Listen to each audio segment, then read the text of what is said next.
The Montana frontier was no place for the weak, especially when winter struck.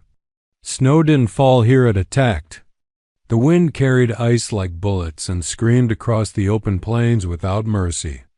But Emma Carter faced it the way she faced everything in life, with stubborn courage and a heart too soft for a land this hard. Her cabin stood alone against the white wilderness, the one place that still held warmth since her husband's passing. She kept her daughters safe, fed the livestock, and defended her land from greedy ranchers who thought a widow couldn't hold her ground. Each day, she fought for their survival. Each night, she prayed for strength to do it again. That morning, as she hauled a sack of oats to the barn, the storm rolled in faster than expected, thick clouds swallowing the sky whole. The cold bit straight through her gloves, sharp as a knife point. She hurried her step, head bowed. When something dark broke the endless white ahead. At first, she thought it was just a fallen fence post or a stray cow. But the shape twitched barely. Her breath caught. A man. Collapsed in the snow. Emma glanced back at her cabin. Her daughters were inside, safe. She should have gone to them. She should have ignored the shape like most settlers would, because everyone knew the truth.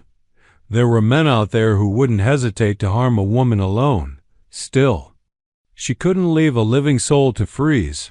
She approached with cautious steps, the snow crunching beneath her boots. When she knelt beside the stranger, her heart pounded. He wasn't pale like other settlers. His skin held the bronze tone of the Apache warriors she'd heard countless warnings about. Long dark hair plastered his forehead, frozen in strands. A necklace rested against his chest, feathers, beads, and something carved from bone. A warrior's mark. Fear fluttered in her ribs like a panicked bird. He's Apache. A warrior. I could be inviting danger through my own door. But then his frozen hand twitched weakly. His eyelids opened, a sliver revealing eyes filled not with threat, but pain, exhaustion, and a silent plea no words could express. She whispered, half to herself, half to God, "No one deserves to die out here. Not like this." Gathering her strength, she hooked her arms under his shoulders. He was heavy, solid with muscle, but she refused to let go. Inch by grueling inch, she dragged him toward her cabin, fighting wind that tried to rip him back to the snow's grave. By the time they reached the porch, her breath came in sharp gasps, her body soaked in sweat beneath her winter coat. The door banged open as she shoved him inside, stumbling across the threshold. Warm air rushed toward them, tangling with the icy storm like two spirits battling for possession. Her daughters rushed from the kitchen, eyes wide. "Ma, who is that?" Emma quickly locked the door behind her. "A man who needs help," she said boldly, even though fear throbbed inside her. She stripped his wet coat away, her hands shaking. The deep, jagged cuts across his arm and shoulder told a story. He'd been hunted. War or conflict had found him long before the storm did. She pressed blankets around him, lit another lamp, and heated broth on the stove. The warmth flickered across his face, revealing strong cheekbones and a jaw clenched even in unconsciousness, like a fighter refusing to surrender. His breathing was shallow. Too shallow. Emma leaned close, listening to the faint rhythm of his heartbeat. "Please hold on." She prayed silently. She lifted his head enough to take a sip of warm broth. Slowly his lips parted, taking the smallest amount, just enough to prove life still clung to him. One of her daughters whispered, voice trembling, "Ma, what if he hurts us when he wakes?" Emma rested a gentle hand on her girl's shoulder. "If we turn away from people in need, we become the danger we fear." The blizzard raged outside, pounding against the walls like a beast denied its prey. But inside, a fragile peace held one woman, two frightened girls, and a wounded warrior suspended between death and survival. Emma sat beside him, eyes refusing to stray. He was Apache, yes. A stranger, yes. A fighter, no doubt, But beneath all that, he was a human being. And mercy was the only thing that could tame a land soaked in fear and prejudice. As the fire crackled brighter, warming frozen skin and restoring faint color to his cheeks, she made a quiet promise. I dragged you from the snow, and I'll keep you alive, whatever it takes. She didn't yet know his name. She didn't know his story. She didn't know he would change her life forever. But destiny, wild as the West itself, had already found its way into her home, and the heat between them had only begun to spark. The fire crackled, casting shadows that danced across the walls of Emma's cabin. Outside, the blizzard still raged, but inside, the storm had transformed into a fragile sanctuary. Emma sat on the floor beside the man she had dragged from the snow, her fingers brushing against the edge of the blanket tucked around his shoulders. Her heart raced in a mixture of fear and anticipation. Would he wake? Would he be angry? Would he even speak her language? Then his eyelids fluttered, slowly at first, like fragile curtains resisting the wind. His dark eyes opened, sharp and alert, yet clouded with pain. For a heartbeat, he stared at nothing, then focused, finally meeting hers. His gaze was fierce, wild, yet oddly vulnerable. Emma froze. She had read of Apache warrior-skilled fighters, proud and cautious, but never expected to see one here, in her cabin, under her roof. Looking at her as if deciding whether she was friend or foe, he raised a hand instinctively, brushing against his chest where the small knife had been hidden. Emma's breath caught. She realized he wasn't reaching to threaten her, but to protect himself. I mean no harm, she said softly, her voice trembling despite herself. You're safe here. He blinked, hesitating, then nodded slightly. The motion was cautious, deliberate, a man used to measuring threats, even in the face of exhaustion. Water, he rasped, his voice deep and low, foreign syllables accentuated by the faint hiss of snow air in his lungs. Emma jumped up and handed him the cup of broth she had been keeping warm. His fingers grazed hers as he took it, sending an unexpected spark through her. He drank slowly, carefully, like every sip was a victory. Finally, he leaned back against the blankets, closing his eyes briefly. Name? Dakota, he said, voice hoarse, yet laced with dignity. Scout, separated from tribe. Emma nodded. I'm Emma. You? Survived the storm. You're lucky I found you. He glanced at her, curiosity and suspicion mingling in his dark eyes. Lucky? He repeated softly. There was a shadow of a smile, a gesture so faint it could have been imagined, but Emma saw it. The ice of danger seemed to thaw slightly around him. She studied him, noting the way his muscles were tight even in rest, the tension of a warrior who never allowed himself to fully relax. His hands were calloused, marked by years of hunting and fighting. His shoulders were broad, and though the storm had weakened him, there was no mistaking the strength that lay beneath. You must be tired, she said gently. You've been out in the snow far too long. We need to get you warm, fed, and healed.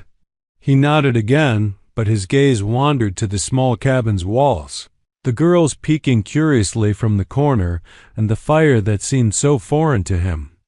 Emma realized he was taking in everything, cataloging it. Every object, every movement. This was a man trained to survive, to anticipate danger, to analyze everything before trusting it. Then, suddenly, he flinched as if hearing something behind him. Emma instinctively put a hand on his shoulder. It's safe, she whispered. Nothing can touch you here. Dakota's eyes softened, if only slightly. You, brave, he said simply. Few would. Save a stranger. Emma felt her pulse quicken. Brave.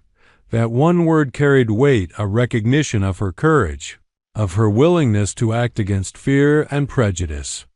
She smiled faintly. I couldn't just leave you out there. No one deserves to die in the snow." He studied her then, really studied her, as if trying to see into her soul. "Your heart. Strong," he said. Then he closed his eyes again, exhaustion overtaking him. Emma stayed by his side, brushing strands of hair from his forehead, feeling a strange warmth creep through her chest. This was no ordinary man, and this connection forming in the quiet of the cabin, between firelight and snow, was more dangerous and more intoxicating than she could have imagined outside. The storm continued its relentless fury, but inside, the world had shrunk to the space between them, a shared warmth, a fragile trust, and a spark that neither fully understood yet.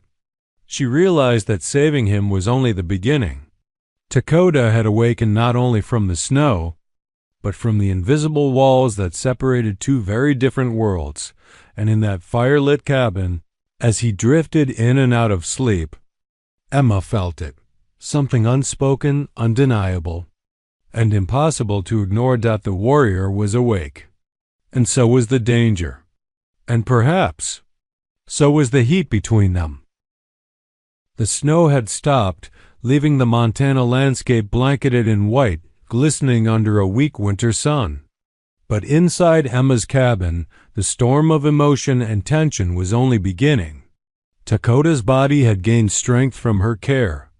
Yet the real test was the space between them, the distance between two worlds separated by fear, culture, and the weight of past experiences. Emma watched him as he moved cautiously around the cabin.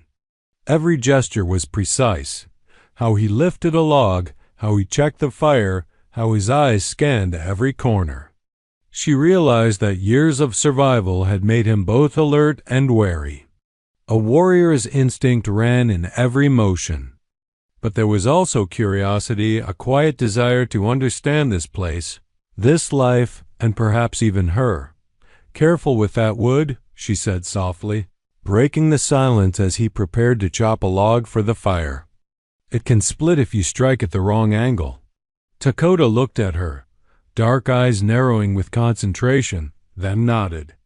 "Learn much from others?" he asked. His accent rolled over the words, foreign yet lyrical.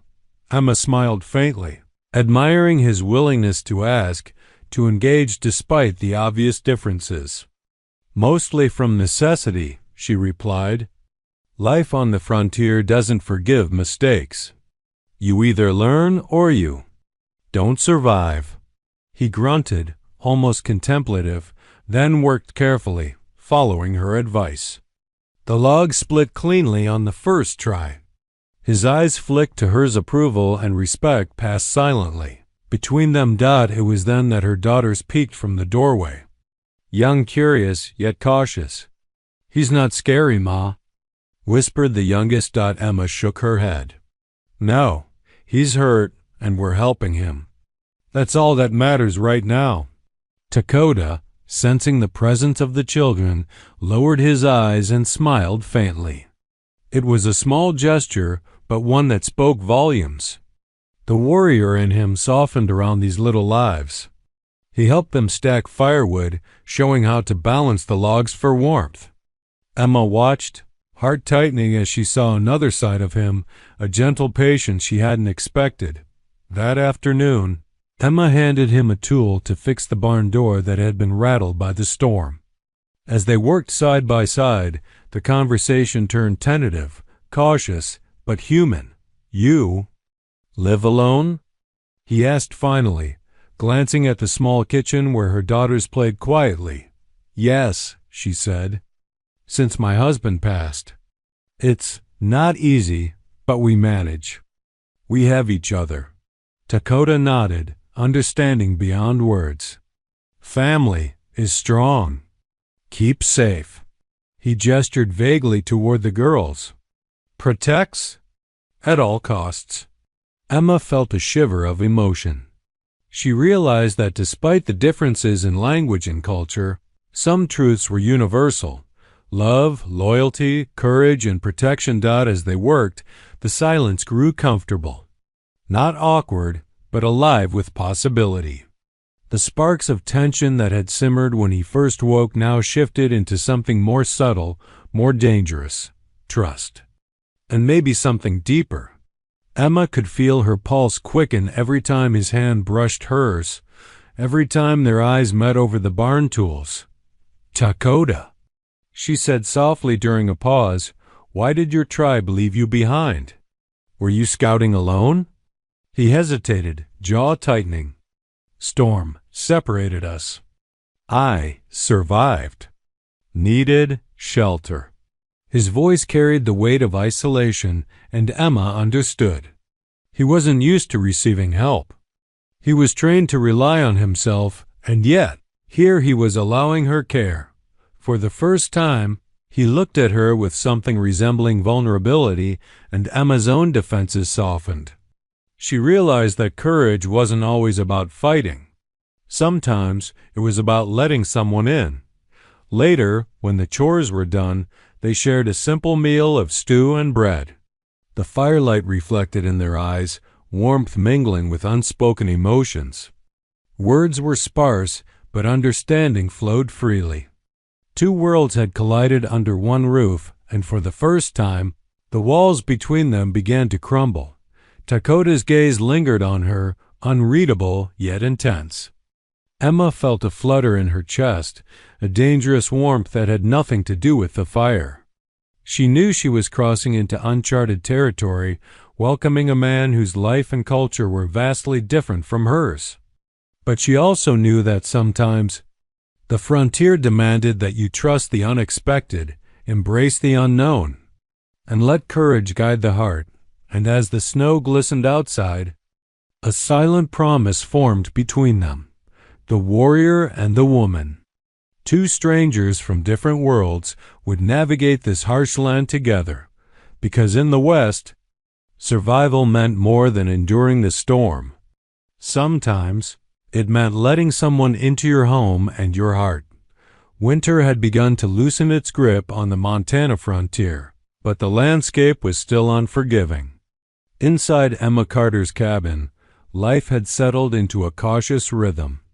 Dakota, now stronger, moved with the ease of a man returning to health, and the children had begun to accept him as a presence in their small household. Yet, peace was a fragile thing in the West. Danger often arrived unannounced, carried by men who valued greed over humanity. One late afternoon, the sound of hooves against snow-trodden earth cut through the quiet. Emma's heart sank as she looked out the frost-fogged window. A group of mounted men approached, led by none other than Rufus Harlan, the wealthy rancher who had been pressuring her to sell her land for months. His scowl could freeze fire itself, and his men carried the air of those accustomed to doing whatever their master demanded. Emma instinctively placed a hand on the nearest broom, as if it could protect her home. Dakota, standing behind her, caught her gesture. His eyes narrowed, sensing the threat immediately. "Harlan," she said, voice steady despite the panic rising in her chest. "What brings you here?" Rufus dismounted with a show of arrogance, boots crunching in the snow. He spat into the icy wind. "I hear you've taken in a friend of the Apache," he said, eyes flicking to Dakota. "You do well to remember who owns what around here, Emma. That man leaves this land alive only if I say so." Emma's pulse quickened, but she refused to show fear. "Dakota is my guest. You will leave him alone. Or you'll go through me first." Harlan laughed, cruel and sharp, as if her words were a joke. Brave words from a widow with a couple of girls in a cold cabin. "You think a man like him can stay alive against my men?" Dakota stepped forward, his presence commanding. Though he had been weakened by the snowstorm, there was no doubt that he was still a warrior. His eyes, dark and steady, met Harlan's with a silent challenge. "You forget," he said in measured English, "I am not alone, and I fight for those I protect." Harlan scoffed, but the fire in Dakota's gaze caused him to hesitate. Emma noticed the subtle shift and knew this was no ordinary standoff. Dakota wasn't just recovering, he was asserting himself. Defending the home she had risked everything to maintain. Emma took a deep breath. "We've survived worse storms than this," she said firmly. "You'll find nothing here but respect for a man who needs it. Now leave." Harlan spat again, this time at her feet. "You're making a mistake," he warned. But there was uncertainty in his voice now, a flicker of doubt as he sized up Dakota. Slowly, he signaled his men to mount up. "This isn't over," he growled, and the group rode off, leaving a swirl of snow in their wake. When the door clicked shut behind them, the cabin seemed impossibly quiet. Emma turned to Dakota, relief mingled with concern. "They won't give up," she whispered. Dakota's jaw tightened, eyes scanning the horizon visible through the frost-cracked window. "No," he admitted, voice low. "But we are ready. I will not let them harm you. Or your daughters." Emma felt warmth spread through her, a mix of gratitude and something she could not name. Here was a man from a world so different from hers, yet willing to stand for her, to fight by her side. It stirred emotions she had thought long buried: hope, courage, and a dangerous flutter of desire. Over the next hours, they prepared. Dakota repaired fences, secured windows, and made sure the barn could withstand any sudden intrusion. Emma taught her daughters to stay quiet and trust in the warrior beside them. In the shared labor and whispered strategies, the tension between Emma and Dakota deepened, not only as protector and protected, but as two souls discovering trust, respect, and the faint pulse of attraction. That night, as they lit the fire and the wind howled outside, Emma realized the truth. The storm outside had become nothing compared to the storm they faced together. And for the first time, she felt certain that, despite the danger, having Dakota in her life was a blessing she could not afford to let go. He caught her glance across the firelight, reading the unspoken thought. "You are brave," he said quietly. "Not just today, not just for me, but always." Emma's heart raced. Words were no longer enough. Trust had formed, and with it, something more, an unspoken promise that whatever the West threw at them, they would face it together. And outside, the snow-covered plains waited silent, white and wide, but inside, courage, loyalty, and the first whispers of love had taken root. The night settled over the Montana plains like a soft, cold blanket, yet inside Emma Carter's cabin, the warmth of the fire could not compete with the heat building between her and Dakota.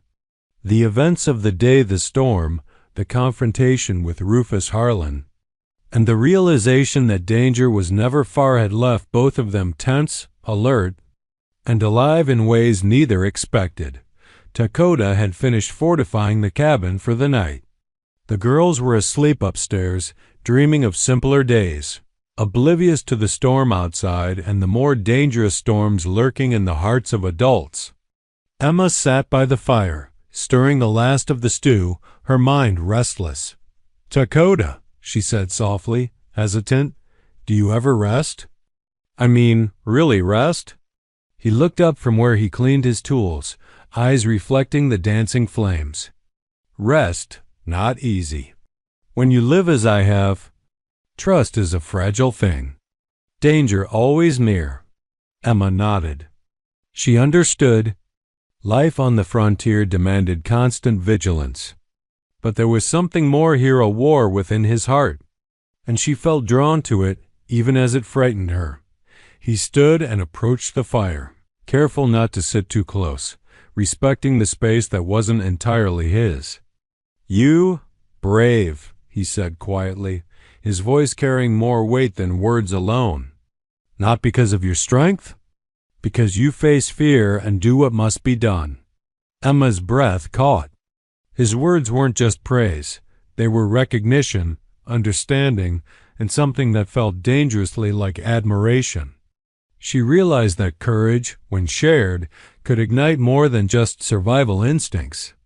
It could kindle connection. For a long moment, they simply watched the fire, each lost in thought. Then Dakota spoke again, softer this time, almost hesitant. Fear can be teacher, but courage is choice. You choose courage every day. Emma's heart thumped. She thought of the barn, of the snowstorm, of dragging him inside when the world outside would have left him to die. She thought of the children watching him, of the firelight dancing in his eyes. She realized she had chosen courage before, and she had chosen it again, this time in a new way. For someone else, their hands brushed as she passed him the ladle, a fleeting touch that lingered longer than expected. Both of them felt it a jolt, electric and unexpected, that carried the weight of unspoken words and unacknowledged desire. Dakota looked at her, dark eyes searching hers as if asking silently, "Is it wrong to feel warmth in this cold world?" Emma swallowed, suddenly aware of the flutter in her chest. "Dakota, she began, then stopped, realizing that words were fragile here, inadequate for the emotions that had begun to rise between them. He stepped closer, careful, patient. "I understand," he said simply, and it was enough. The fire crackled between them, warming the space, softening the tension. For the first time, Emma allowed herself to imagine what it might be like to share more than just survival. To share life. To share fear, courage, and perhaps eventually love. She saw in Dakota not just a warrior, but a partner. Someone who could stand beside her against the hardships of the frontier and the cruelty of men like Rufus Harlan. He reached out again, this time resting his hand lightly on hers. The warmth was electric, a spark that made both of them pause. Emma felt her pulse racing, and she knew that she wasn't afraid, at least, not of him.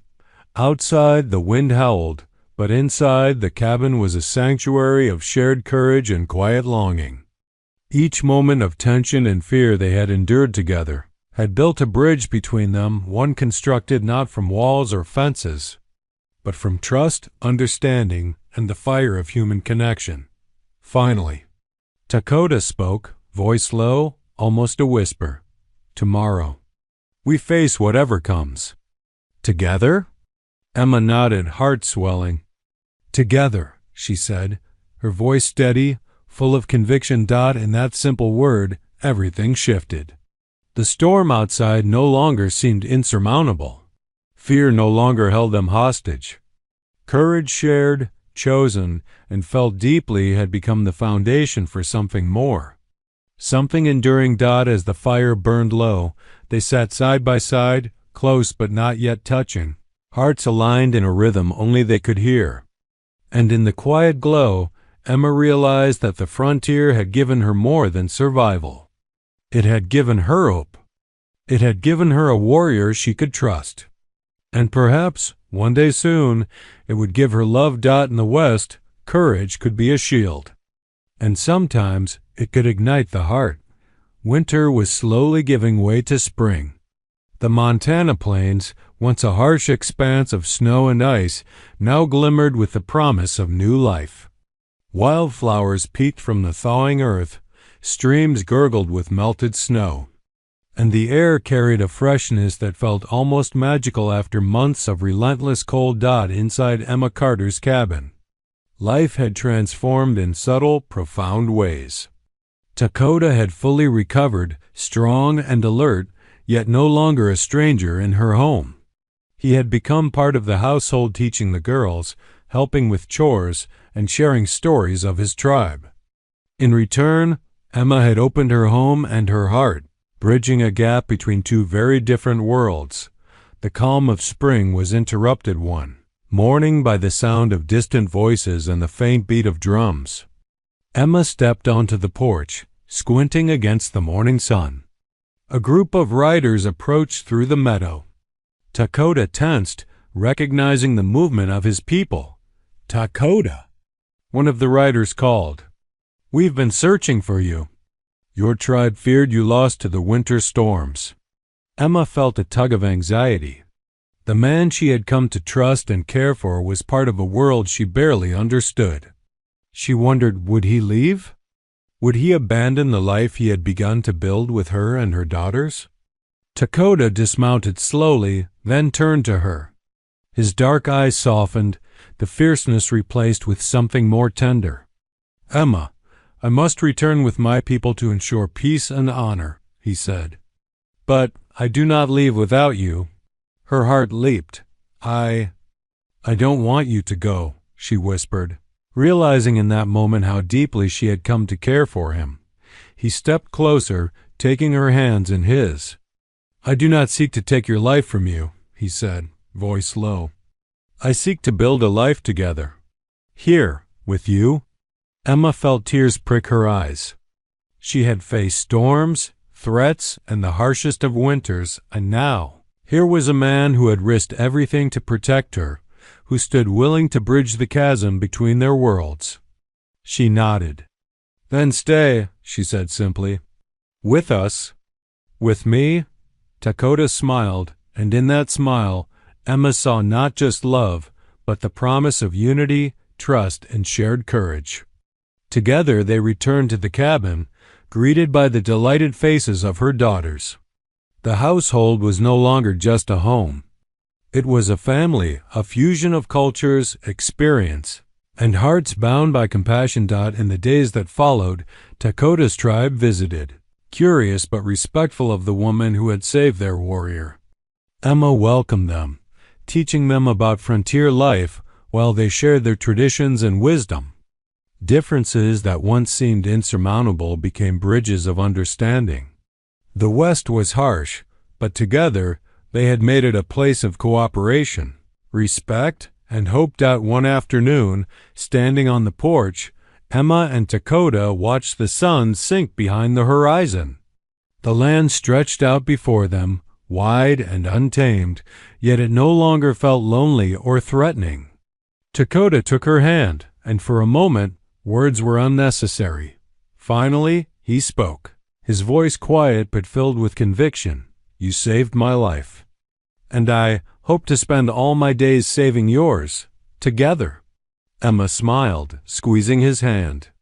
"We've already saved each other," she said. "And now, we'll face the West together. As family, as partners, as one." They embraced, the warmth of the firelight from the cabin spilling into the twilight, and the Montana plains seemed to stretch infinitely, welcoming their courage, their love, and the unity they had forged. The winter storms were behind them, and the future was theirs. A house once filled with survival and solitude now resonated with laughter, shared work, and love that crossed boundaries. Emma knew the West could be unforgiving, but it had also taught her the power of compassion, bravery, and trust. In that home, under the vast sky of endless possibilities, the warrior and the widow, once strangers, had built a new dawn. The land they called home was no longer just territory.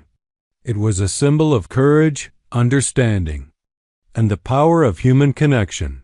Educational takeaway: true courage is more than surviving the storm. It is opening your heart to the unfamiliar, choosing compassion over fear, and building bridges across differences.